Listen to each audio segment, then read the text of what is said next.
Bismillahirrahmanirrahim. İslamda valideynə hörmət Allaha ibadətdən sonra gələn ən böyük vəzifədir.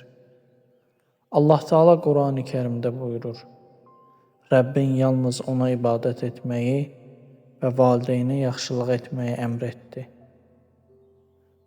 İslam Peyğəmbəri sallallahu aleyhi və alihi və səlləm isə belə buyurur: Cənnət anaların ayaqları altındadır.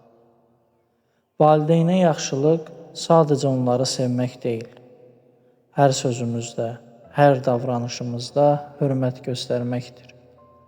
Onların könlünü xoş etmək, ehtiyaclarını qarşılamaq, yaşlandıqda yanlarında olmaq və dualarını almaq bizim borcumuzdur. Quranda uf demək belə qadağan edilib. Bu, valideynə qarşı necə həssas olmalı olduğumuzu göstərir. Onlar sağ olmasa belə, ruhlarına dua edib, xeyir işlər görməklə onları sevindirmək mümkündür. Unutmayaq, valideynin razılığı Allahın razılığıdır. Valideynin qəzəbi isə Allahın qəzəbidir. Əgər bu dünyada və axirətdə xoşbəxt olmaq istəyiriksə, valideynlərimizə qarşı borcumuzu unutmayaq.